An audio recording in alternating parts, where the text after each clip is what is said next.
The world of console gaming just got a huge info drop a couple of days ago when Mark Cerny, the lead architect for both PS4 and the upcoming PS5, did an interview with Wired where he revealed some exciting news about the new console. So in this video, we'll be discussing all of these new reveals, what implications they hold, and what we should expect. Starting with the hardware. Leaks and rumors about what kind of hardware the PlayStation 5 will be packed with have been circulating the internet for years. But now we finally have some concrete information. Saying that the specs of the PS5 are promising barely even scratches the surface here. So without any further ado, let's begin.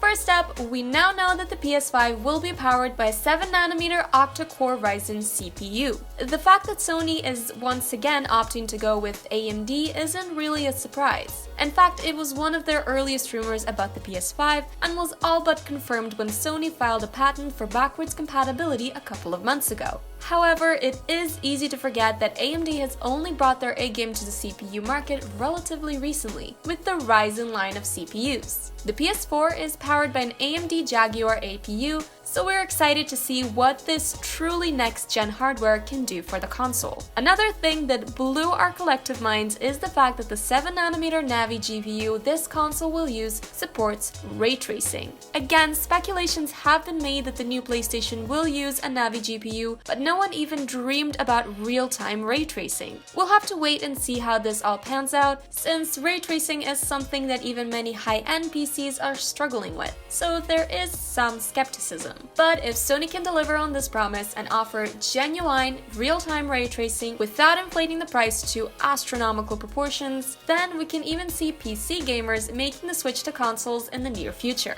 What's more, the PS5 will be using some form of SSD storage, allegedly one that's being developed exclusively for the PS5 and will therefore be faster than any gaming-grade SSD currently on the market. And to demonstrate just what kind of quality of life improvement this will bring, Cerny compared the fast travel load times in Spider-Man on the PS4 and the PS5 development kit. The load time went from 15 seconds to 0.8 seconds. That is insane. And the best thing is, there's still room for improvement. Obviously, this won't only improve load times, but the LOD as well. However, there's still one thing about the SSD implementation that we're even more excited about. We'll talk about that after we finish reviewing the hardware, but it's something that could change the game video games are made and played forever. One thing that we know now is that the PS5 will offer greatly improved audio over its predecessor. Cerny went on to say how he was frustrated that there weren't any real improvements in the audio department between the PS3 and the PS4. But this time around, the AMD chip will include a custom unit for 3D audio that will offer the full surround sound experience. What's more, he mentions how ray tracing can be used during game development to run tests on whether or not the player can hear certain audio sources, like enemy footsteps for example. Now, we must admit that audio wasn't very high on our checklist for the new generation of console, but we're very excited about this news nonetheless. And lastly, we now know for sure that the PlayStation 5 will come with an optical disc. Many gamers speculated that this won't be the case and that the next generation of consoles would go fully digital, paving the way for a cloud-based future. Thankfully, this isn't the case, which is especially important now that we know that the PS5 will be backwards compatible with the PS4. This is also great news for anyone whose internet connection leaves a bit to be desired. Now all that's left to see is whether the new console will be backwards compatible with the PS3 as well. This hasn't been confirmed, but it also hasn't been denied, so that's something at least. The thing about backwards compatibility is that it requires a physical component in order to not be taxing on the hardware. For example, the reason PS2 could achieve backwards compatibility was largely thanks to it using the CPU of the PS1 as a sound processing unit.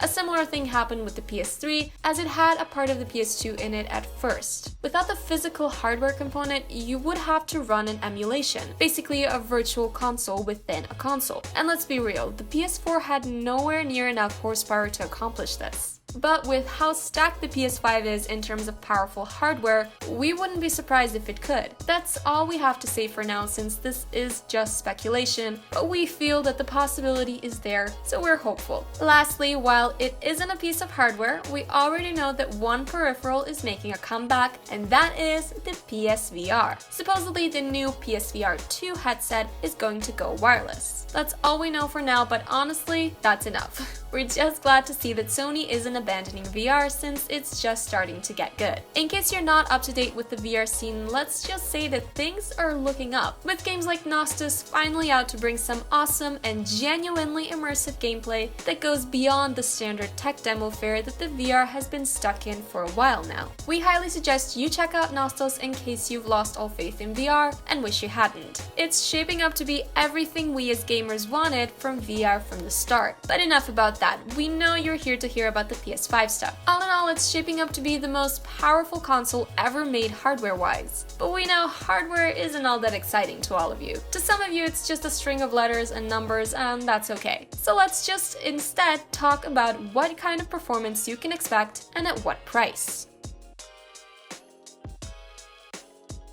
It's safe to say that we were expecting the PS5 to tackle the 4K resolution once again. It would make no sense to go backwards, and you can't have the PS4 Pro be more powerful than the PS5. But honestly, with how taxing 4K resolution is on hardware, we weren't expecting it to go higher, but allegedly it does. Mark Cerny has said that the PS5 will be able to handle 8K resolution, which we're still having trouble wrapping our heads around. Now, seeing as 8K TVs are still far from entering the mainstream, we're sure that most games will be developed with 4K in mind. But regardless, this is great for future-proofing if nothing else. And besides, if the PS5 can handle 8K resolution, probably with upscaling, but you know, whatever, then we're hoping it will be able to deliver the wildly coveted 4K 60 FPS experience that none but the highest of the high-end PCs can handle. It's not a guarantee, since it's not FPS that gets mainstream audiences sold on any particular game, but graphics, it's still a possibility, and even that is exceedingly exciting. Or maybe they could give us an option to choose between eye candy and performance when we boot up the game. Who knows? That'd be cool. For now, we just know that the prospect of 4K gaming with real-time ray tracing is enough to get us salivating. Also, remember how we said that we were excited about the switch to SSDs?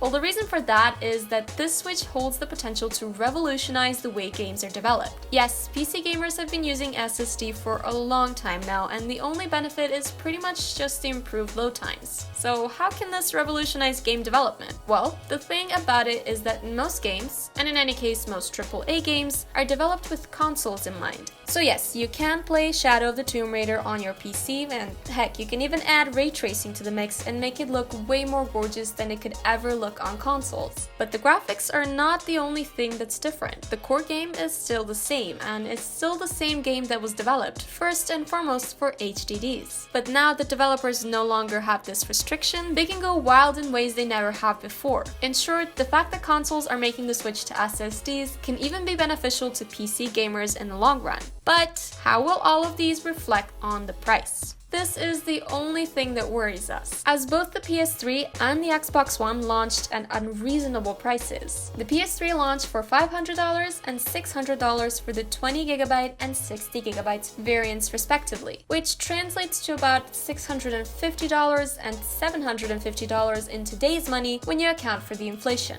Meanwhile, Microsoft launches the Xbox 360 at $300, and let's face it, one of the main appeals of console gaming is affordability. And a similar thing happened a generation later when the Xbox One cost as much as $200 more than the PS4 at launch. Yes, the Xbox One had more powerful hardware, but the PS4 has sold more than twice the amount of units to date. It's great that the PS5 is shaping up to be able to go head-to-head with the high-end PCs at the time of launch, but this will change during the course of the next console generation anyway, so we don't feel it's good enough a reason to sabotage your own console launch. All in all, if both companies have learned from their mistakes, we predict that the PS5 will launch at $500. This is a good $100 more than the launch price of the original PS4, but with the kind of hardware Mark Cerny has been talking about, we can't see it going for anything less than $500. If it does launch at $400, it'll be great, but we just hope it doesn't end up costing more than $500. And finally, finally, while we don't know when the PlayStation 5 will hit the shelves, we do at least know that it won't be in 2019. This didn't really come as a surprise since the PS4 is still doing really well and since there are still several high-end profile PS4 exclusives on the way, like Death Stranding, The Last of Us Part 2, and Ghost of Tsushima. It's supremely awesome that you will be able to play these games on the PS5 in case you had to skip the previous console generation for whatever reason, but all of these games are shaping up to be nothing short of extraordinary, and they deserve their time to shine on their own native consoles. As things stand, 2020 is the most likely year for the release, but 2021 is certainly not out of the question yet. Until an official statement gets released, we can only speculate, but with how exciting this news has been, we're hoping that the console gets launched sooner rather than later. And that about does it for this video. We don't know about you, but we're very excited that the new console generation is shaping up to be better than we could have ever hoped for. SSDs were a given at this point, but real-time ray tracing integration is certainly a surprise. Also, do you think that consoles having SSDs can have as big an impact on the gaming world as a whole as we hope? Let us know in the comments below, along with just how excited you are and what new features you'd like to see implemented the most. Anyway, we hope you've enjoyed this video. Don't forget to like and subscribe if you did, and share it on social media or just with your friends if you want to get them as excited about the new Sony console as you are. Also, we upload new videos regularly, so make sure to click on the bell icon if you don't want to miss any. In the meantime, may your games be fun and your losses few. And as always, we'll see you next time on Gaming Scan.